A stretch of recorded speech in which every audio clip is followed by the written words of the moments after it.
કલરની વાત કરી તો મેં ક્યાંક સાંભળ્યું છે કે સફેદ કલર કરવાથી ઘરમાં શાંતિ મળતી હોય છે, તો સત્ય શું એ સાચી વાત નથી જી? સફેદ કલર છે તે શુક્રનું પ્રતીક છે અને શુક્ર પ્રધાન વ્યક્તિ હોય તે અભિમાની થઈ જાય છે. એટલે ઘરની બહારની તરફ તમે જ્યારે સફેદ કલર કરો છો એટલે કે વ્હાઇટ હાઉસ બનાવો છો ત્યારે તે સારું કહેવાય, પણ આખું ઘર છે તે સફેદ ન હોવું જોઈએ, કારણ કે તેનાથી અભિમાન આવે છે. અને દર્શક મિત્રો, જ્યારે માણસ અભિમાની થઈ જાય છે ત્યારે તકલીફ એ થાય છે કે તેને સારા નરસાનું ભાન નથી રહેતું. ક્યારેક તે પોતાના જ પગ પર કુહાડો મારવા જેવી પ્રક્રિયા કરી બેસે છે અને નિર્ણયો જે છે તે ખોટા લઈ શકે અથવા તો માણસને પારખવાની શક્તિ ઓછી થઈ જાય છે. અને તેથી જ આખું જે ઘર છે તે સફેદ ન હોય તે વધારે સારું છે. એ જ પ્રશ્ન કે આખરે કઈ રીતે કલરો પસંદ કરવા જોઈએ, વાસ્તુ જ્ઞાનને જે લગતા જે કલર્સ હોય એ કઈ રીતે પસંદ કરવા જોઈએ? વાસ્તુની અંદર ખૂબ સરસ વાત કરેલી છે. દરેકે દરેક જે દિશાઓ છે તેના ડિવિઝન્સ કરવામાં આવે છે. તે દરેક પદ છે તે જગ્યાએ કઈ વસ્તુ આવેલી છે, એટલે કે આ ખૂણામાં બેડરૂમ આવ્યો છે, લિવિંગ રૂમ આવ્યો છે, તે નક્કી કરીને એકોર્ડિંગલી પર્ટિક્યુલર જગ્યા માટેના કલરની વાત વાસ્તુમાં થયેલી છે. તેથી આ પ્રશ્નનો જો સંપૂર્ણ જવાબ આપવો હોય તો ઘણો લાંબો જવાબ હોઈ શકે, પરંતુ ગણિત જે છે તેના આધારિત કલર નક્કી કરી શકાતા હોય છે. બિલકુલ, આપણી ચર્ચા યથાવત રાખીશું, પરંતુ એક નાનકડા વિરામ બાદ.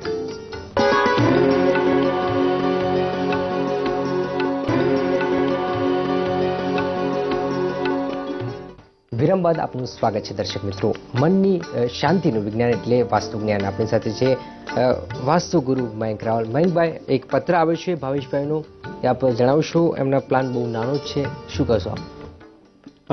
તેમનો જે પ્લાન છે તે જોઈને ખ્યાલ આવે છે કે તેમનો જે બિઝનેસ છે તેમાં બહુ બરકત નહીં આવતી હોય, કારણ કે તેમનો જે દરવાજો છે, મેઇન એન્ટ્રી છે તે પશ્ચિમ તરફની છે અને પશ્ચિમની જે એન્ટ્રી છે તે માણસનું જીવન છે તે ઘડિયાળ જેવું બનાવી દે છે કે કાંટો બહારથી ચાલુ થાય એ ગમે તેટલો ગોળ ફરે તો એ પાછો એ જ જગ્યા પર આવી જાય છે, તેવું બિઝનેસમાં થતું હોય.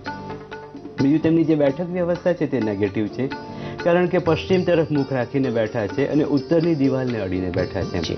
તેથી ભૌતિકતાવાદી વિચારો આવે પરંતુ પરિણામો ના મળે, એટલે નકારાત્મક વિચારધારા થઈ જાય. બીજું કે તે જે દિશામાં મુખ રાખીને બેઠા છે તે રીતે પણ વિચારો બંધ ના થાય, એટલે રાત્રે ઊંઘ આવે તો પણ વિચારો ચાલુ ને ચાલુ જ રહે. તેના લીધે તેમની તબિયત પર પણ અસર પડે. તેમનો જે સ્ટોરેજ છે તે ઈશાન તરફ આવેલો છે અને ઈશાનમાં જ્યારે વસ્તુઓનો સ્ટોરેજ તે મૂકે ત્યારે મન પર ભાર રહે, એટલે માનસિક રીતે ખૂબ અશાંત હોય. તેમની બેઝિંગ જે છે તે યોગ્ય જગ્યાએ આપણે ન ગણી શકાય, કારણ કે તે અગ્નિમાં આવેલી છે અને અગ્નિમાં પાણી જો ભરેલું રાખવામાં આવે તો તે યોગ્ય ન ગણી શકાય. અને ખાસ તેમણે મિરર જેવું કંઈક દક્ષિણમાં મૂકેલું છે. જો દક્ષિણમાં મિરર હોય તો તેનું રિફ્લેક્શન દક્ષિણમાં આવતું હોય તે યોગ્ય ન ગણાય, તો માનહાનિની સમસ્યાઓ થઈ શકે. ઈશાન ખૂણામાં તેમણે જગ્યા ખાલી રાખી છે, પરંતુ આખી જે પરિસ્થિતિ છે તેમાં એક સારી વસ્તુ એ છે કે પૂર્વ ઈશાનની અંદર બારી આવેલી છે, એટલે એ દિશામાં ઓપનિંગ આવતું હોય તો સમસ્યાને હળવી કરી શકે. એક બીજી ખરાબ વસ્તુ મને દેખાઈ રહી છે તે એ છે કે ઉત્તરમાં માર્જિન ઓછો છે અને દક્ષિણમાં વધારે છે. ઉત્તર કરતાં દક્ષિણમાં જ્યારે માર્જિન વધારે હોય ત્યારે આર્થિક જે બેલેન્સ છે તે જતું રહે છે અને બિઝનેસની જગ્યામાં તો આ ચાલે જ નહીં. બીજું એક હું જોઈ રહ્યો છું કે પૂર્વ કરતાં પશ્ચિમમાં માર્જિન ઓછો છે. બેઝિક વાસ્તુ નિયમો પ્રમાણે તે ખૂબ સારું કહેવાય, પરંતુ માર્જિન પૂરો થાય છે અને રસ્તો આવે છે, એટલે ઓવરઓલ જે જગ્યા છે તે મોટી થઈ જાય છે, એટલે પૂર્વના માર્જિનનો એટલો ફાયદો આ જગ્યાએ નહીં મળતો હોય. અને તેથી તેમની જો સમસ્યાઓ આપણે કહીએ તો ધંધામાં બરકત ના આવતી હોય, તેમનો જે બેસવાની જે જગ્યા છે તે ખોટી છે, તેના લીધે વિચારો વધારે આવતા હોય, નેગેટિવ વિચારો વધારે આવતા હોય, ગુસ્સો આવતો હોય, માનહાનિ થતી હોય, આર્થિક સમસ્યા તો સતાવતી જ હોય, અને તે ઉપરાંત તેમનું મન ક્યાંય ન લાગતું હોય, તેના લીધે તેમનો બિઝનેસ સારો ના હોય. બિલકુલ, આ પ્રકારનું જે હોય છે એમાં શું ધંધાને અસર થઈ શકે ખરી? ચોક્કસ થઈ શકે, કારણ કે તમારા વિચારો જો સ્થગિત નથી, અસંતોષ છે, તમે સારી રીતે કામ નથી કરી શકતા, તો આ બધાની અસર માણસના જીવન પર આવતી હોય છે. અને જ્યારે બિઝનેસની અંદર કોઈ સામેવાળી વ્યક્તિને કન્વિન્સ તમે કરી શકો ત્યારે બિઝનેસ આગળ વધતો હોય છે. અને દર્શક મિત્રો, બિઝનેસ એટલે માત્ર પૈસા કમાવાની પ્રક્રિયા નથી, તમારી જે પ્રોડક્ટ છે તેનું માર્કેટિંગ કરવું પડે છે, તમે જે કંઈ વિચારો છો તે સામેવાળાને કન્વિન્સ કરવા પડે છે, તમે એવી સર્વિસીસ આપો કે તમારી રિપીટ વેલ્યુ ઊભી થાય તે પણ જરૂરી છે. એટલે કે પબ્લિક રિલેશનશિપમાં પણ તમે ખૂબ સારા હો તે જરૂરી છે. ઘણી બધી બાબતો બિઝનેસને લાગુ પડતી હોય છે અને તેથી જ તમારું મન જો શાંત નહીં હોય, તમારા વિચારો સારા નહીં હોય, તમે પોતે જ તમારા વિચારોથી સંતુષ્ટ નહીં હો તો આર્થિક સંપાદન તો ઘણા દૂરની વાત રહી, પરંતુ બિઝનેસની સમસ્યાઓ વધતી જશે. બિલકુલ સાચી વાત. એ જ વસ્તુ કે નેગેટિવ વિચારો આવવાની કેટલી શક્યતામાં ખૂબ છે, કારણ કે તેમનું જે બેઠક વ્યવસ્થા છે તે નેગેટિવ છે. પહેલા તો ઉત્તરની દિવાલને અડીને બેઠા છે, મેં વાત કરી તેવી રીતે, અને તેમનું મુખ છે તે પશ્ચિમ તરફ છે અને વાયવ્ય તરફ તે બેઠેલા છે. તેથી એમના વિચારો નેગેટિવ રહેવાના જ અને અવિરત રહેવાના, તે બંધ નહીં થાય. પૂનમદા, કોઈ પણ પર વિશ્વાસ નથી એવી કોઈ સમસ્યા ખરી? હા, એ ઊભી થયેલી છે. મેં હમણાં જ વાત કરી કે તેમને કોઈની પર જલ્દી વિશ્વાસ ના આવે અને માણસ જ્યારે વિશ્વાસ ન મૂકે ત્યારે તે એકલો પડી જાય. એટલે આ સમસ્યા પણ તેમના પ્લાનની અંદર છે જ. જી, તો આ પ્રકારના જે પ્લાનમાં ઉપાયો ખાસ કરીને શું હોય છે? બહુ કોમ્પ્લિકેટેડ પ્લાન આપણે ગણી શકાય, નાનો એવો પ્લાન છે, પણ સમસ્યાઓ એ જે મધ્યમ વર્ગના લોકો માટે તો આ જ પ્રકારનો પ્લાન હોય છે. તો ખાસ કરીને ઉપાયો હોય જ. સમસ્યા ગમે તેટલી મોટી હોય પણ વાસ્તુ નિયમો બન્યા છે જ માણસને મદદ કરવા માટે, તો ઉપાય ચોક્કસ હોય. અને ઉપાયો છે તે આપણે જોવા જ રહ્યા, તે પણ તોડફોડ કર્યા વગર, કારણ કે તોડફોડ હું માનું છું કે નેગેટિવ એનર્જી ઊભી કરે છે. તો સૂચન પછીનો જે પ્લાન છે એની અંદર વ્યવસ્થાઓ ઘણી બદલાયેલી તમને જોવા મળે છે. સૌથી પહેલા તો તેમની જે બેઠક વ્યવસ્થા છે તે બદલાઈ છે, તે ઉત્તરમુખી થઈ ગઈ છે.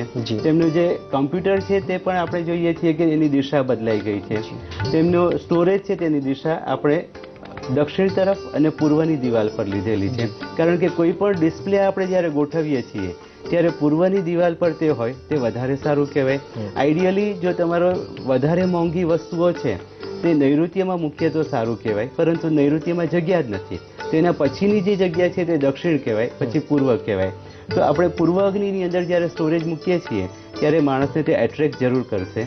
આપણે બેઝિંગ છે તેની વ્યવસ્થા પણ બદલી નાખી છે, એટલે એક જગ્યાએ આપણે ઓપનિંગ બદલવાનો અહીંયા પ્રયત્ન કરેલો છે. તે ઉપરાંત તેમનો જે ઈશાન ખૂણો છે તેની અંદર ખાલી જગ્યા છે તો ત્યાં તુલસી વાવવાનું રેકમેન્ડ કરીએ. અગ્નિની અંદર 2 ફૂલ દાડમ, એટલે કે એવા દાડમના છોડ કે જેની અંદર માત્ર ફૂલ આવતા હોય, ફળ ન આવતા હોય તેવા વાવવા જોઈએ. નૈઋત્યની અંદર 1 નાળિયેરી વાવવી જોઈએ અને વાયવ્યની અંદર બીલીનો 1 છોડ વાવવો જોઈએ, કારણ કે પ્લાન્ટ્સમાં પણ એનર્જી હોય છે, તો એ એનર્જીનો અમને જરૂરથી લાભ મળશે. તે ઉપરાંત તેમનો જે સ્ટોરેજ છે, હું જેને મિરર સમજતો હતો તે મને એવું લાગી રહ્યું છે કે તે તેમનો ગલ્લો છે, અને એ ગલ્લાની જે દિશા છે તે આપણે બદલી રહ્યા છીએ, કારણ કે ગલ્લો જ્યારે બદલાય છે એટલે કે પૈસા મૂકવાની જગ્યા બદલાય છે ત્યારે ઘણું બધું બદલાય છે. બિલકુલ. આ પ્રકારનું જે હોય છે એમાં કામમાં મન ન લાગવું એ કેટલા અંશે હોય છે? જો વ્યવસ્થા સારી ના હોય તો કામમાં મન ન જ લાગે, અને આપણે વ્યવસ્થા બદલી છે એટલે કે ઉત્તરમુખી કરી દીધી છે. અને ઉત્તરમુખી વ્યવસ્થા જ્યારે આપણે કરીએ છીએ ત્યારે કોન્સન્ટ્રેશન આવે છે, બિઝનેસને લગતા વિચારો આવે છે, માણસને કન્વિન્સ કરવાના વિચારો આવે છે, આર્થિક સંપાદન કેવી રીતે થાય તેના પણ વિચારો આવે છે, કારણ કે ઉત્તર એ બિઝનેસ માટેની દિશા છે.